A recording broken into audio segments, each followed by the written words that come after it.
அப்ப 25 வருஷமா ஃபாஸ்ட்ராக்கோட கஸ்டமரா இருக்கேன்னு நானும் பெருமையா சொல்லிக்கலாம். Download Fastrack taxi. அகில இந்திய விவசாயிகள் சங்கத்தினுடைய தேசிய 30வது மாநாடு மாதம் ஏப்ரல் 15, 16, 17 ஆகிய 3 தினங்கள் இங்கே நாகப்பட்டினத்தில் நடைபெற இருக்கிறது. இந்த மாநாடு இன்றைய அரசியல் சூழலில் மிகுந்த முக்கியத்துவம் வாய்ந்த மாநாடாகும். குறிப்பாக இந்தியாவில் வாழும் மக்களில் பெரும்பான்மையான மக்கள் விவசாயிகள். மத அடிப்படையில் விவசாயிகள், கிறிஸ்தவர்களாக இருக்கலாம், இந்துவாக இருக்கலாம், முஸ்லீமாக இருக்கலாம், சீக்கியர்களாக இருக்கலாம், விவசாய தொழிலைத்தான் அடிப்படையாக கொண்டிருக்கிறார்கள்.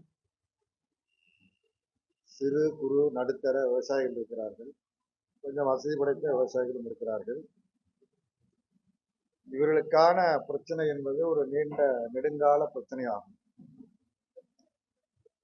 குறிப்பாக ஒன்றிய அரசாங்கம், மோடி தலைமையில் அமைந்திருக்கிற ஒன்றிய அரசாங்கம் விவசாயிகளுக்கு விரோதமான 3 மசோதாக்களை நாடாளுமன்றத்தில் முன்மொழிந்து ஒரு நல்ல விவாதம் கூட இல்லாமல் நிறைவேற்றி முடித்து விட்டது. அந்த சட்டங்கள் 3மே விவசாயிகளுக்கு எதிரானது. குறிப்பாக முழுக்க விவசாயிகளுடைய பிரச்சனை, நாடு முழுவதும் இருக்கக்கூடிய விவசாயிகளுடைய பிரச்சனைகள் குறித்து விவாதித்து பல்வேறு தீர்மானங்கள் நிறைவேற்றது.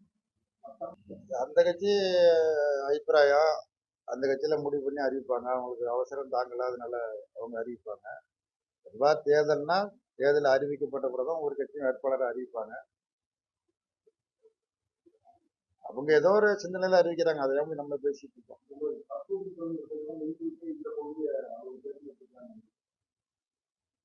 நீங்க நினைக்கிறீங்களா அது மாதிரி?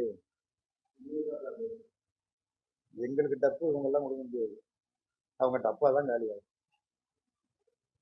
மாண்புமிகு முன்னாள் முதலமைச்சர் எடப்பாடி பழனிசாமி அவர்களுக்கு விவாதிக்கிறதுக்கு ஒன்றும் பிரச்சனை இல்லை.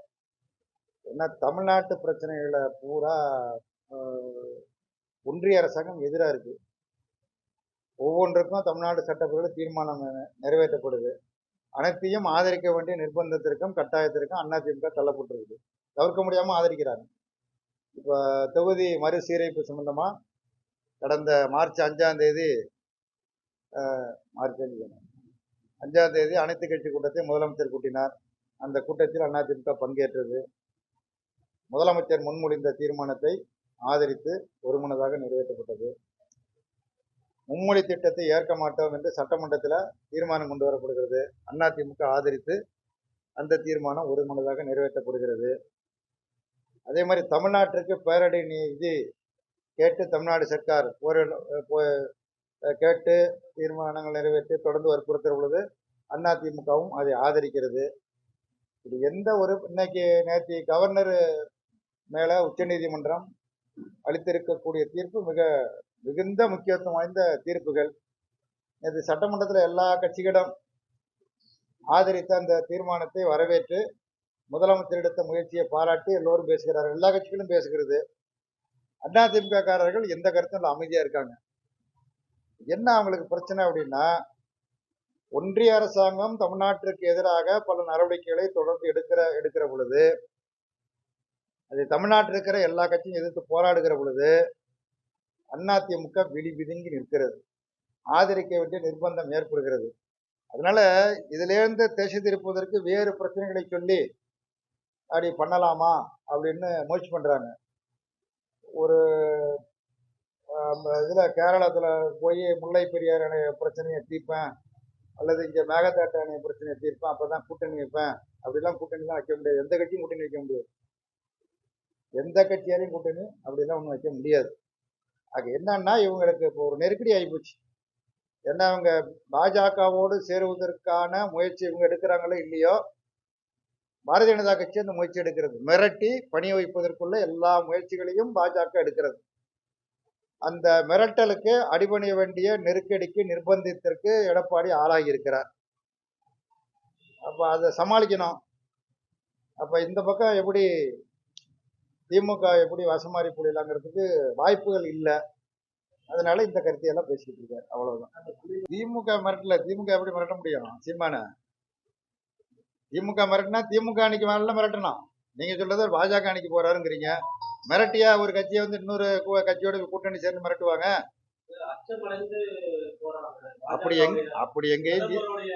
அப்படி எங்கேயும் சீமான் சொல்லல என்ன மிரட்டுறாங்க அப்படின்னு. சீமா எந்த இடத்துலயும் சொல்லல. பாஜகவுக்கு கால் ஊன்றதுக்கு தமிழ்நாட்டில் இடம் இல்லை. அதனால பல பேருடைய பலவீனத்தை பயன்படுத்தி தங்கள் அணியில் சேர்ப்பதற்கு முயற்சிக்கிறார்கள். அந்த மிரட்டலுக்கு உருட்டலுக்கு பயந்து போய் சேரலாம். அந்த மத ஓடத்தில் போய் ஏறலாம். அது அவர்களுடைய விருப்பத்தை பொறுத்தது. அவ்வளவுதான்.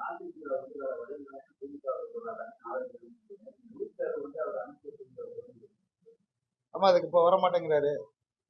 வரணும்ல.